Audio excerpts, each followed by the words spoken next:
Hey guys, welcome back to Clownfish TV. This is Neon. I am here with Geeky Sparkles. Hello.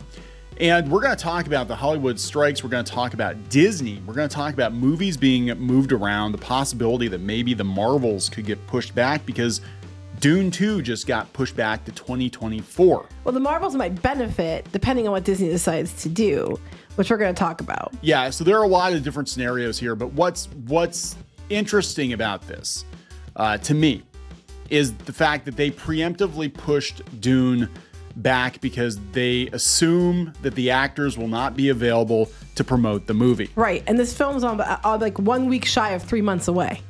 Which tells me that they have no intention of ending the strike before the end of the year. Because what makes you think in 3 months when you'd have to do, or even like 2.5 months when you start promotion for this, or 2 months, that you're still going to be on strike?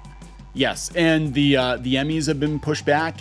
Mm-hmm. You know, and they know the strike's going to last for a while. So I actually heard, I forget where it was one of the trades. They said that they think the studios actually planned for the strikes to last through the end of the year because their game is to save as much money as possible on producing content. So they're like, okay, fine, we'll just basically take this year off, let you guys starve a little bit, and then we'll come back in January, February. We'll reset our budgets. Reset our budgets. We have to cut all these shows. Yep. All these movies got to shelve them. And look, we did a video talking about the writer's strike, the WGA. They got a damn good offer, but I think the studios knew that they weren't going to take it. You know, I think they knew they weren't going to take it, so they gave them everything they wanted except for the one thing, which was the writers' room, the number of people in the writers' room. Because if they took it, I mean, unless you're filming overseas, you're not going to be able to still film anything. Right. And you need to have people writing shows before you have people filming shows, right? Mm-hmm. So that's true. You'd have to have them on it for next time. Yeah, true. So it's going to be a long haul. So we'll talk about how it might affect the Marvels. Might be a benefit, or there are rumors too they could push that one back. Who the hell knows? I don't think Disney can afford. I think that's what we're going to talk about. I have some thoughts on that. So let's get into it. Before we go any further, please subscribe for more pop culture news, views, and rants, guys. If you do, you'll get a woohoo. Woohoo! This is coming from piratesandprincesses.net, where original news is spun every day. Yeah, contrary to narrative.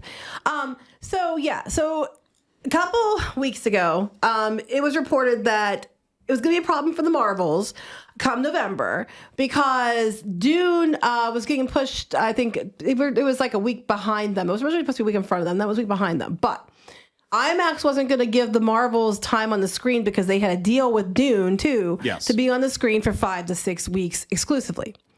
So the only way the Marvels was going to get time on IMAX was if Dune would get pulled. And at the time, they didn't think that was going to happen. Well, they just announced that it's getting moved to March of next year. So this would mean that Disney has the opportunity to move forward with the Marvels and get IMAX theaters. And quite frankly, Disney needs all the help they can get because, well, one, their movies aren't doing well, but two, the Marvels I don't think is going to do fantastic. No. And it is not one people are really looking forward to. And losing IMAX was a blow to already, likely a low turnout to begin with. Yeah.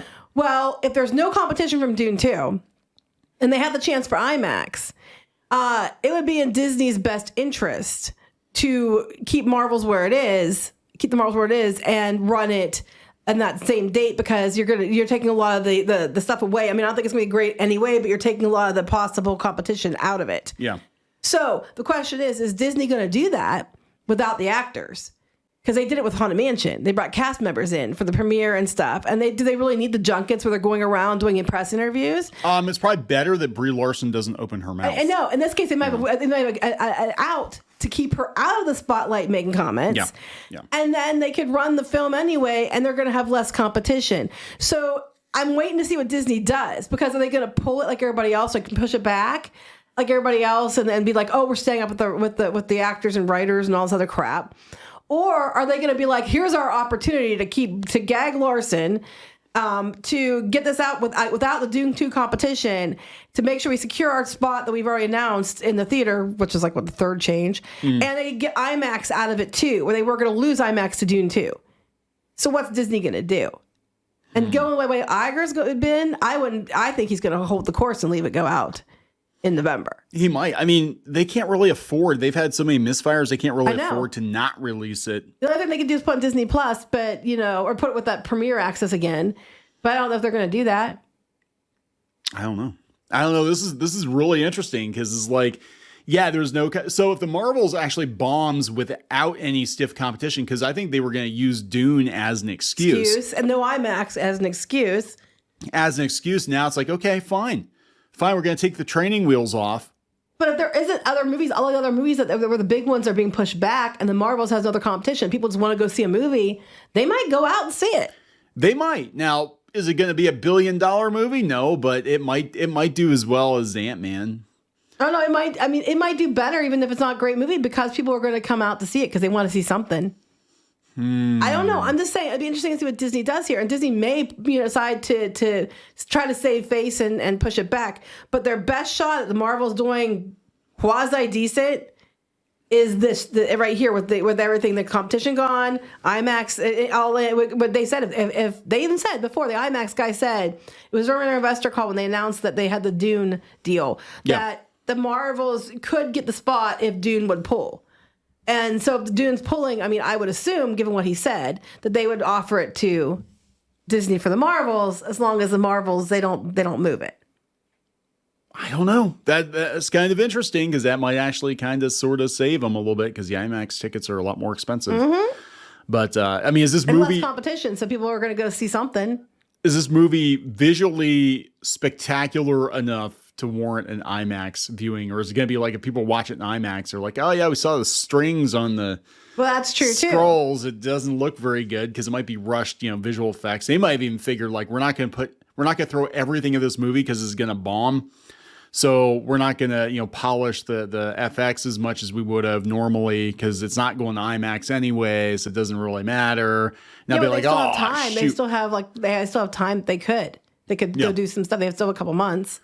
Like 3 months or less, 2.5, something like that. Quick, throw in a mid-credit scene with Galactus and make him really impressive looking. I don't know. I'm just saying. I mean, I don't know what Disney's going to do, and Disney may do what everybody else is and push it back because they want to save face with the actors and the media. But given their situation they're in and the box office bombs they're having, and the fact this one was likely going to bomb, it's still probably not going to do great, but it'll do better. Yeah. Yeah, it might. It might actually, because Doom was absolutely going to kill it. Doom was going to destroy it. So it might actually do okay now. So I don't know. If I were Iger, I'd be like, hot damn. But see, if people were to go to one movie, they were to probably go to Dune too. Yeah. But now they're like, well, there is only one really big movie right now. So. Yep. So this whole thing, I mean, it's cratering LA, I guess, the economy out there. But beyond that, like it was planned. This is what I don't understand. They played right into it. The studios said, this is what if you guys do this, we're going to do this. Well, I remember different media outlets saying they thought that they were doing this on purpose and they were trying to stall them out, and they still just...